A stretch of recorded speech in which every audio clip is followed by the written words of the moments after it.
అందరికీ నమస్కారం అండి. బాచీరావ్ యోగా స్కూల్కి వెల్కమ్ అండి.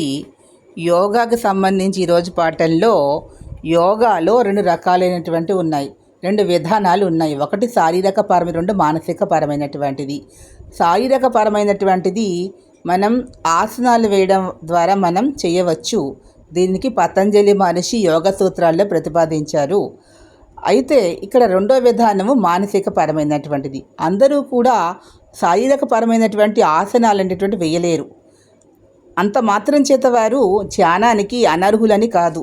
వారు తమ శక్తి కొలది ఒక కుర్చీలో కానీ, ఒక బల్ల మీద కానీ, తమకు వీలైనటువంటి ప్లేస్లో కూర్చొని కళ్ళు మూసుకొని వారు ఏకాగ్రతగా ఒక 15 నిమిషాలు 20 నిమిషాలు ధ్యానం చేయాలి. ఆ ధ్యానం అనేది శ్వాస మీద దృష్టి పెట్టి, లేదా ఒక మంత్రాన్ని కానీ, ఒక దేవతా స్వరూపాన్ని కానీ, లేకపోయినట్టయితే ప్రకృతి స్వరూపాల పర్వతాలు కానీ, చెట్లు కానీ, ఏదైనా కావచ్చు. లేదు అంటే ఒక మంత్ర స్వరూపాన్ని కానీ, అధిష్టాన దేవతని కానీ మనసులో ధ్యానం చేసుకుంటూ ఒక ఋషి మాదిరిగా చేసినట్లయితే వారు పంచేంద్రియాలతో పాటుగా అరిషడ్ వర్గాన్ని కూడా జయించగలుగుతారు. అందరికీ అర్థమయ్యేలా చెప్పాలి అంటే క్రోధము, కమం అనేది తగ్గుతుంది.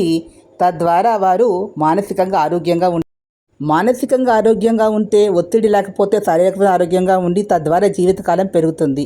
ఈ వీడియో మీకు నేను లైక్ చేయండి, షేర్ చేయండి, సబ్స్క్రైబ్ చేసుకోండి. ఒక చిన్న లైక్ ఇచ్చి ఎంకరేజ్ చేయండి. కామెంట్ బాక్స్లో కామెంట్స్ తెలియజేయండి. Thank you to all. మరిన్ని వీడియోలు మీ ముందుకు వస్తాను. ఎంకరేజ్ చేయండి ప్లీజ్.